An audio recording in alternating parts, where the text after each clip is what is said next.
Dans cette savane, il y avait un lièvre, un petit farceur nommé Dicambe. Dicambe n'était pas le plus fort, ni le plus rapide, mais il avait la ruse au bout des moustaches et une blague toujours prête sur le bout de sa langue rose. Et puis, il y avait l'hyène, une créature toujours affamée, un peu lente d'esprit, et avec un rire si bruyant qu'il faisait trembler les feuilles sur les arbres.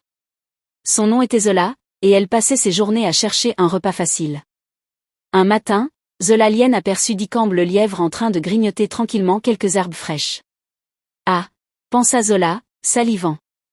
Ce petit Dicambe sera un excellent petit déjeuner. Elle s'approcha, son rire rauque résonnant. Bonjour, petit Dicambe. Tu as l'air délicieux ce matin. Dicambe, sans même lever le nez de son herbe, répondit calmement, bonjour, Zola. Mais tu sais, je ne suis pas un petit déjeuner. Je suis l'assistant personnel de Monsieur Lion, le roi de la savane. Et tu sais ce qu'il m'a dit hier? Zola, curieuse malgré elle, arrêta sa course. Non? Qu'est-ce qu'il t'a dit? Dicambe leva enfin la tête, ses yeux brillants de malice. Il m'a dit, Dicambe, je suis fatigué de ma peau. Elle est vieille, elle est terne. J'ai besoin d'une nouvelle peau, et vite. Va me chercher la peau de l'animal le plus stupide de la savane, mais elle doit être bien propre et fraîchement tondue. Zola se mit à réfléchir, ce qui était déjà une épreuve pour elle. L'animal le plus stupide, hein? Dicambe hocha la tête avec un air très sérieux. Oui. Et comme j'étais un peu occupée, je me demandais si tu pouvais m'aider. Tu sais, la peau d'hyène est si épaisse, si d'elle, si, prête à être tondue. Zola, flattée, et surtout très dette, commença à s'imaginer en train d'aider le grand lion. Oh.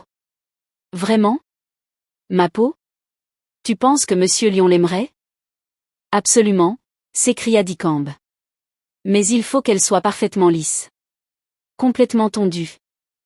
Alors, Zola l'hyène, dans sa grande naïveté, commença à se frotter contre les arbres rugueux, à se rouler dans le sable piquant, essayant de s'arracher tous les poils pour plaire au roi lion.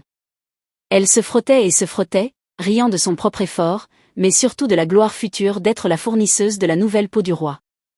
Pendant ce temps, Dicambe le lièvre, ayant fini de grignoter son herbe, se leva tranquillement et s'éloigna en sautillant, un grand sourire sur son visage. Il regarda derrière lui Zola, l'hyène tondue, qui ressemblait maintenant à une grande saucisse rose couverte de quelques plaques de poils redelles. Elle était en train de se plaindre à un rocher, se dit Dicambe. Il a dit que ma peau était épaisse, mais je crois qu'elle ne l'est pas assez. Et c'est ainsi que Dicambe le lièvre, par sa ruse et son sens de l'humour, réussit à échapper à une mort certaine, laissant derrière